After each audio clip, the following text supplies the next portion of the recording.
Bonjour à tous et toutes, nous nous retrouvons pour parler de l'énergie du mois de mars 2025. Donc nous sommes dans l'année du serpent de bois, ça c'est pour l'année 2025 et ce mois de mars nous accueillons le lapin de terre. Alors que pouvons-nous attendre, que pouvons-nous espérer ce mois-ci? C'est ce que nous allons voir ensemble. Je m'appelle Isabelle Sangel, je suis architecte d'intérieur holistique. Je suis experte et formatrice en Feng Shui traditionnel et en Bazeu et je suis l'autrice du livre Nos lieux sont vivants qui vient de sortir le 5 mars chez Le Lotus et l'éléphant et je vous en dirai un petit mot en fin de vidéo. Alors, nous voici dans le mois du lapin, donc mars 2025. Donc, je vous remets ici les deux protagonistes. Donc, ce mois du lapin de terre Yin, Ji Mao pour les experts. Euh, il a commencé le 5 mars matin et il va jusqu'au 4 avril vers 13 heures à peu près. Donc ça, c'est en temps universel. Alors là, je parle du lapin, mais déjà, vous avez peut-être entendu le lapin, le lièvre, le chat. Alors, ce sont trois noms en fait qui sont donnés à cette même énergie. C'est la même chose. Pour ma part, je privilégie le côté lapin parce que on va voir tout à l'heure, c'est une énergie yin et donc yin c'est domestiqué, apprivoisé, donc ce qui convient peut-être un petit peu mieux au lapin qu'au lièvre. Donc c'est une énergie douce, hein, cet animal du zodiaque, même si pour le moment la douceur on la voit pas trop, mais en tout cas c'est un petit peu le message d'espoir porté par ce mois. Le lapin peut éventuellement amener un peu d'espoir. Donc qu'est-ce qui nous attend ce mois-ci? Alors, je voudrais d'abord revenir sur deux, trois points que je disais, que j'évoquais dans ma présentation de l'année, donc que vous pouvez revoir sur YouTube. Je vous mettrai le lien en commentaire sous la vidéo.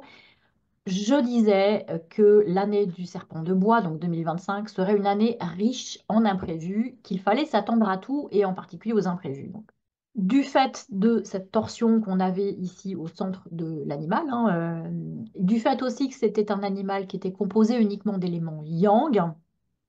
Le yang, je le redis, c'est pas fort par opposition à yin qui serait faible. Yang, il y a un côté combatif, conquérant, potentiellement arrogant et va en guerre, hein, et donc c'est bien ça qu'on a vu depuis ce début d'année. Je dis aussi souvent brut de décoffrage. Donc, en contraste avec le yin, dont on disait tout à l'heure, il est plus doux, il est plus domestiqué, alors que le yang aurait plutôt tendance à être sauvage, le yin, il est plus souple, il est plus diplomate. Donc, on va revenir sur cette notion-là tout à l'heure. L'autre chose que je disais également au démarrage, c'est que cette année, le démarrage serait particulièrement rapide, brutal, vif, contrasté par rapport à janvier 2025. Et ce que j'expliquais, c'est que donc on passait subitement de la juxtaposition de deux animaux-terres hein, avec le dragon de l'année 2024, puisqu'on était encore dans l'année 2024, et le mois de janvier qui correspond au mois du bœuf, hein, tous les ans c'est le mois du bœuf. Donc un cumul de deux animaux-terres, et que donc le 3 février, on basculait dans un cumul de deux animaux qu'on appelle les animaux des coins, hein, ça c'est un peu dans notre jargon, qui sont ceux qui sont entourés ici. Et donc on rentrait dans l'année 2025, année du serpent, donc animal qui inaugure l'été, et mois de février, donc le tigre, donc qui est le mois qui inaugure le printemps. Donc deux animaux plutôt dynamiques, turbulent, yang, c'est des moments de démarrage de quelque chose. Hein, et c'est des mois également, des animaux qui correspondent à ce qu'on appelle le cheval de poste, hein, une énergie de mise en mouvement, de démarrage, de déménagement éventuellement, de changement un peu tous azimuts. Hein, donc des moments où on a un peu des fourmis dans les pattes. Hein. C'est ce que j'avais dit. Donc avec vraiment cette idée c'est des animaux qui restent moins en place. Alors, je ne sais pas ce que vous pensez, vous, de la situation, mais il me semble que février, de ce point de vue-là, a plutôt bien tenu ses promesses. Hein. Je ne vous cacherai pas que j'aurais préféré me tromper, mais bon, c'est pas moi qui choisis. Qu'est-ce qu'on peut attendre du lapin? et de ce mois de mars. La question, c'est effectivement, alors on le voit assez bien sur l'image, hein, on voit ce petit lapin tout dufteux, tout mignon, et puis la vipère en face. On se dit, pour le lapin, ça sent pas très bon. Est-ce qu'il va se faire bouffer tout cru, ce pauvre lapin, hein? Donc, alors, je le dis souvent, il ne faut pas trop exploiter l'analogie des animaux au sens zoologique du terme, hein. Donc on va voir que le lapin, il a de quoi se défendre en fait. Qu'est-ce qu'on peut attendre du lapin? Donc le lapin de terre, donc on est sur du yin, on est uniquement dans des énergies yin ce mois-ci.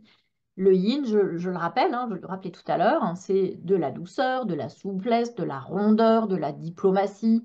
Donc il y a quelque chose qui s'annonce plutôt reposant, hein, dans ce mois-ci. Ensuite, donc lapin de terre, la terre, c'est de la terre yin, elle est en surface.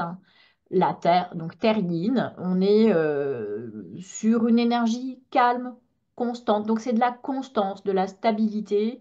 C'est un moment de pause, d'apaisement.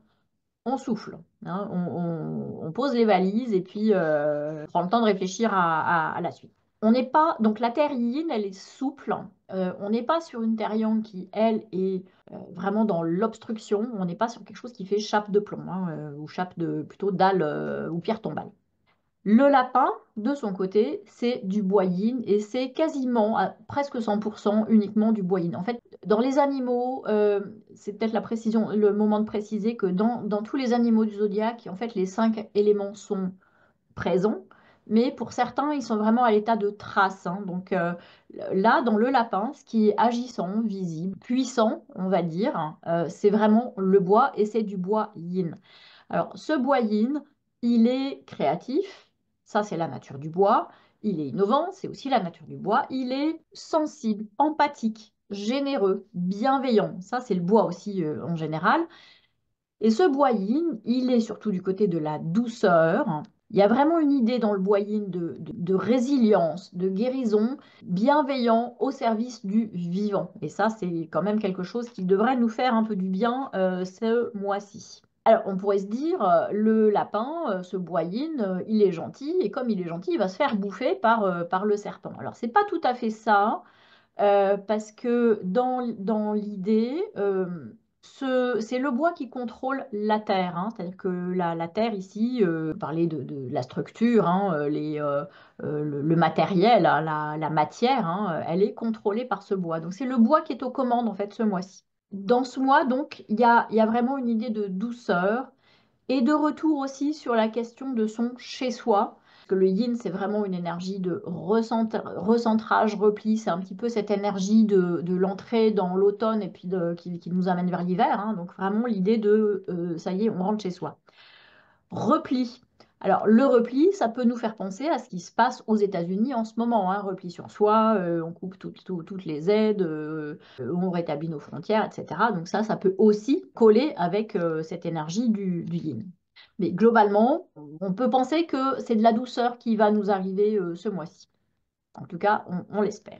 Alors, en début d'année également, j'avais dit que les 3 mois du printemps, février, je parle de printemps chinois, hein, donc ça commence début février, le mois de mars, hein, et avril, donc ces 3 mois du printemps, pouvaient être intéressants parce que c'était les moments où le bois qui est en surface dans le serpent de bois peut espérer s'incarner, hein. Donc j'avais parlé de ça. S'incarner, s'ancrer, pour devenir agissant, hein, et puis pour que quelque chose de durable puisse pousser dans la durée. Si je reviens sur cette notion d'enracinement dans l'énergie du moi. Donc j'ai remis, donc ici on a l'année 2025, notre serpent de boyine avec son bois qui n'est pas, où il n'y en a pas en dessous, hein. Et donc nos 3 mois du printemps, donc février, le tigre de terre Yang, mars, le lapin de terre Yin, avril, le dragon de métal Yang. Donc on voit que dans ces 3 mois, ce bois ici, il trouve du bois en dessous.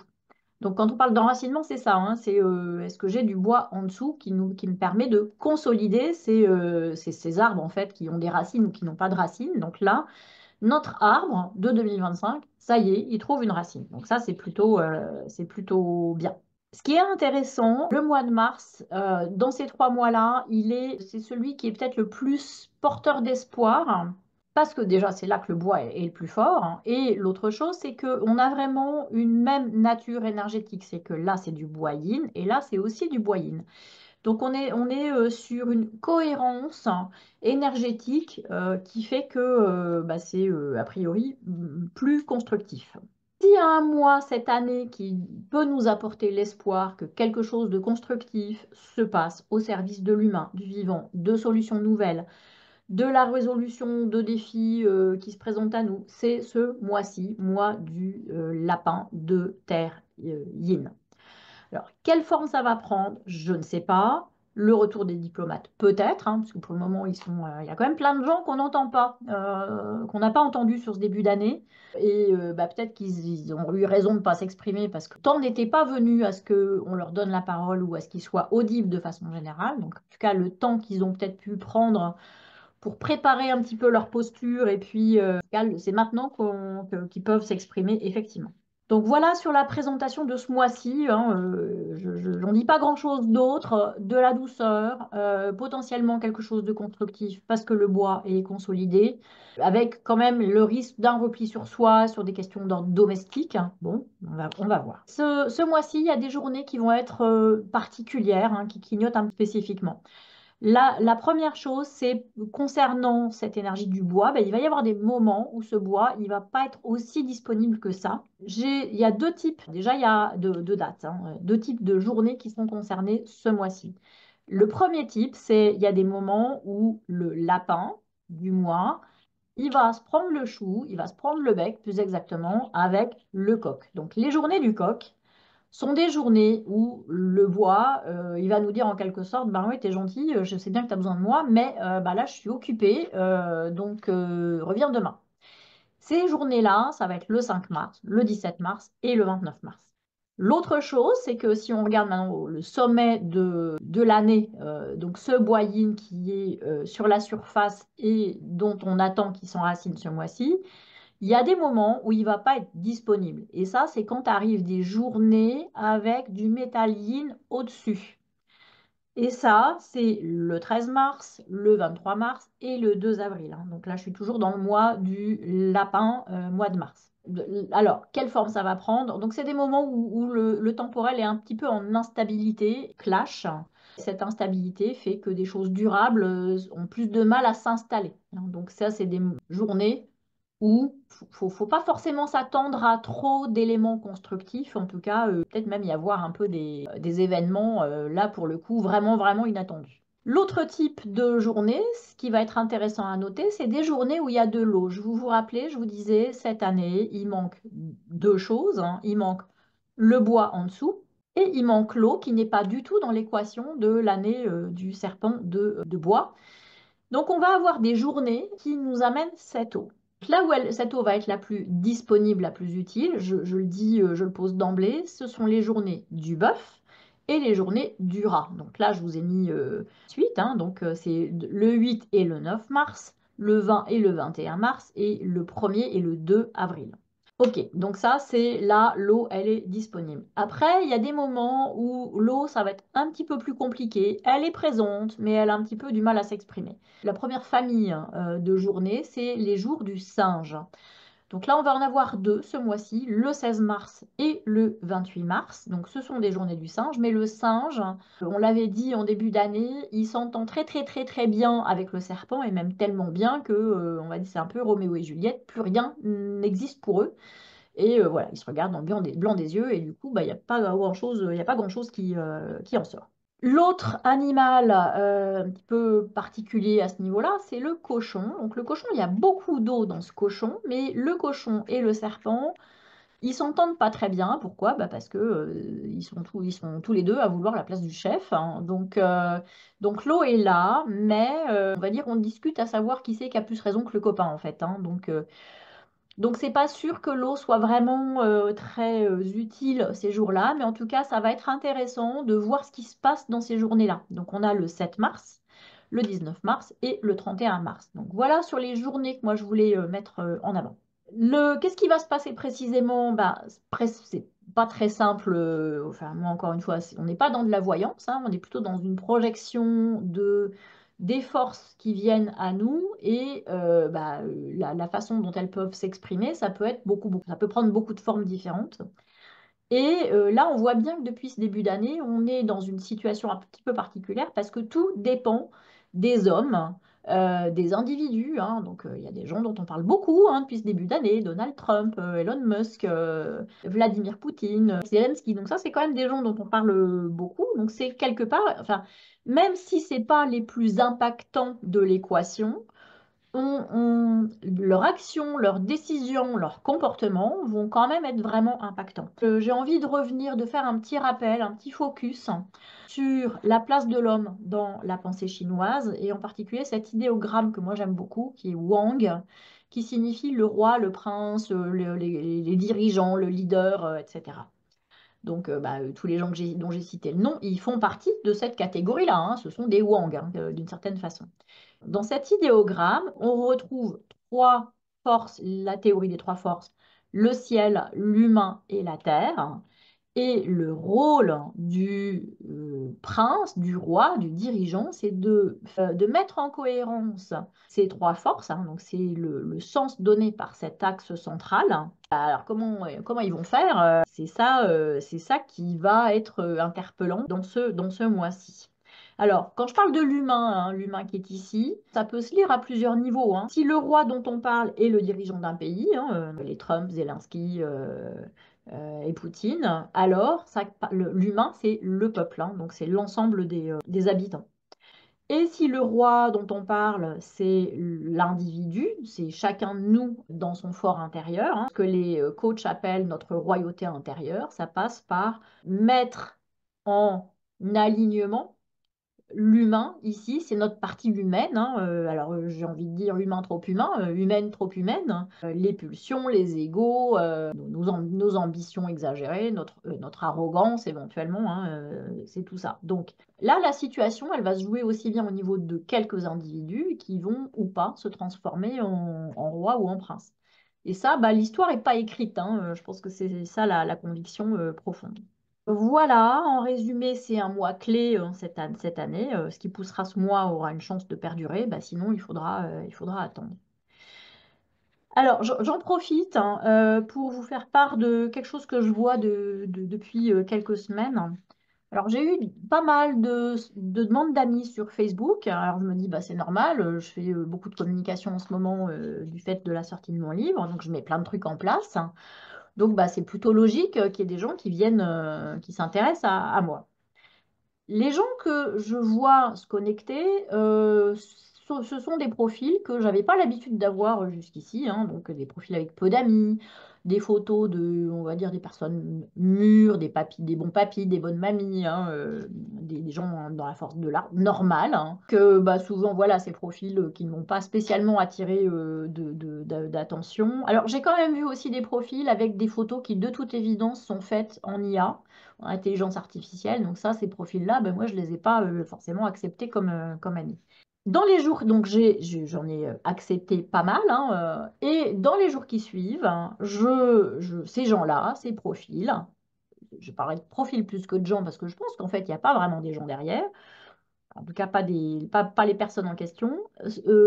Ces profils publient des posts ouvertement pro-russes, pro-Trump, anti-Ukraine, etc. Alors, peu importe mes convictions, c'est pas le sujet, mais on est vraiment dans l'illustration du besoin de vigilance que j'évoquais en début d'année.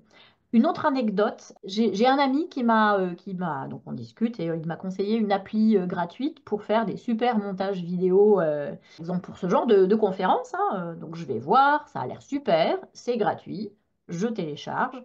Et là, alors je ne sais pas si vous, quand vous téléchargez des fichiers, vous faites attention, je remarque l'éditeur.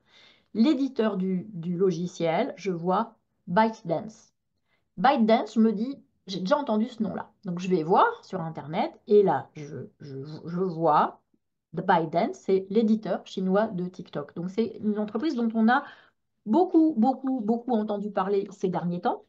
Installer un logiciel chinois qui permettrait de donner accès à toutes mes vidéos, tous mes fichiers, tous mes échanges, tous mes contacts. Je ne sais pas ce que vous feriez à ma place, mais en tout cas, moi j'ai dit pas question. Donc j'ai supprimé le fichier avant même d'installer l'appli.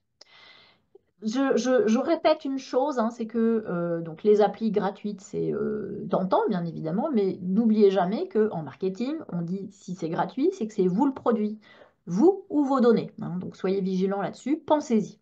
Peut-être que vous allez me dire, bah, celle-là, elle est parano. Bon, bah, j'assume ma paranoïa, hein. Je pense que cette année doit nous inviter à être parano sur la question des algorithmes, des données, des tentatives de manipulation, les réseaux sociaux, etc. Je le répète, la démocratie est en danger du fait de ces algorithmes, de l'utilisation qui peut être faite de nos données, des tentatives de manipulation, en particulier par les réseaux sociaux. Donc, vigilance vraiment. Je sais il y a de plus en plus de gens qui s'informent uniquement sur les réseaux sociaux.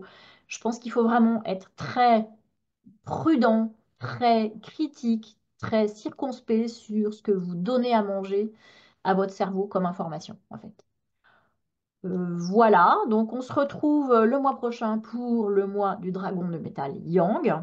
Alors d'ici là, on a des occasions de se voir, hein, puisque je suis dans la promotion de mon livre qui est sorti en début de mois, donc hier précisément. Bah, voilà, n'hésitez pas à aller sur mon blog, à aller sur mes réseaux sociaux, donc Facebook, LinkedIn et Instagram. Je ne suis plus sur Twitter, nommé X maintenant. Et voilà, ma chaîne YouTube également, hein, sur lequel il y a un petit peu de contenu que je mets régulièrement. Voilà, et vous pouvez aussi vous inscrire à ma newsletter, hein, pour rester informé.